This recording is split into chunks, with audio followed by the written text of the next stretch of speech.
Hi, Recovery Girls. It's Lynn here. So glad you've joined me today.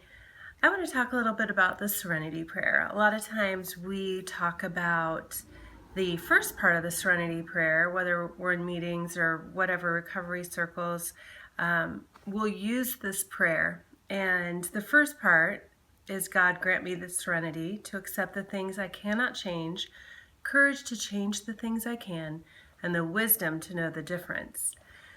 So there's another part of this prayer that's not often said, but it's so rich. And I wanted to talk a little bit about that today.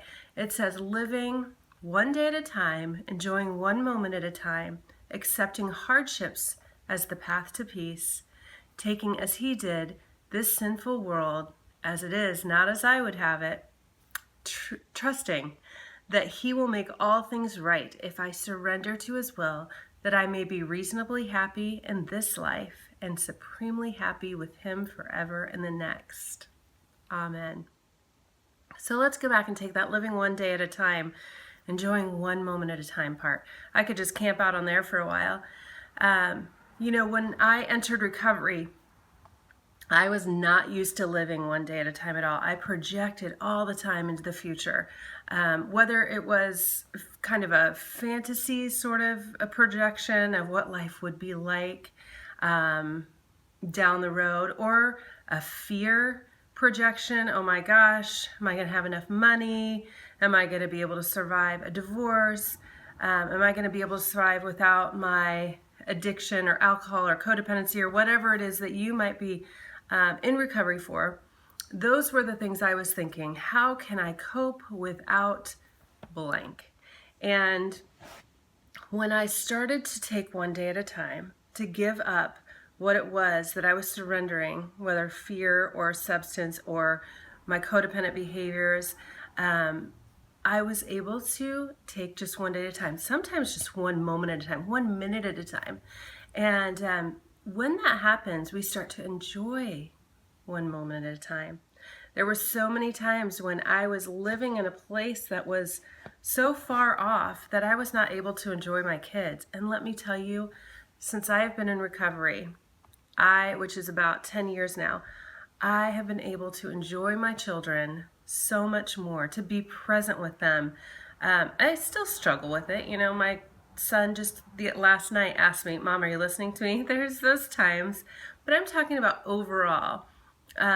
When we used to be numbing ourselves with certain behaviors, and now when we live one day at a time surrendered, then we can enjoy moments so much more. And then it goes on to say, accepting hardships as the pathway to peace, taking as he did the sinful world as it is, not as I would have it. So this reminds me so much of the second step and the third step, where we come to believe that a power greater than ourselves could restore us to sanity. And then the third step, which is made a decision to turn my life and my will over to the care of God as we understand him. And so, this is obviously, this prayer is out of the Christian tradition, because it talks about, in some versions it actually says taking as Jesus did. And I don't want you all to get hung up on that. If you're not a Christian, I think the more important thing is accepting hardships as the pathway to peace, and using that example, taking as he did the sinful world as it is, not as he would have it or I would have it.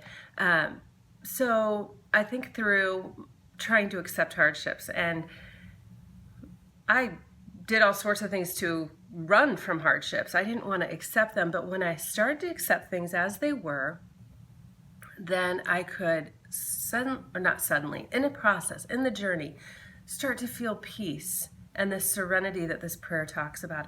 I started to trust that he would make all things right. It's about surrender. It's about surrendering those things that are completely out of my control and giving them over to the care and the will of God. And I think that's where miracles start happening. We start seeing how when we let go and we surrender, accepting things just as they are, whether it's an addictive spouse that you can't control, or whether it's a job loss. There are so many applications to this across all phases of your life. And when you decide to surrender and trust that God will make all things right, you are going to be reasonably happy. And how much of our lives in pre-recovery we're not very happy. We're always searching and striving and trying to numb and all these different ways to get away from hardships, try to run from hardships, and it never made us truly happy. But if we live according to this prayer, we find that we can be reasonably happy and enjoy moments, enjoy each moment as it comes. And then, as I believe, I will be supremely happy in the next with him. We're talking eternity here. We're investing in eternity. And so I hope that you'll look up this whole Serenity Prayer and kind of check it out and see how you can apply it to your life and see what God is going to do in your life once you decide to surrender to him. So friends, my prayer is that you will make a decision to turn your life and your will over to the care of God and then watch for the miracles.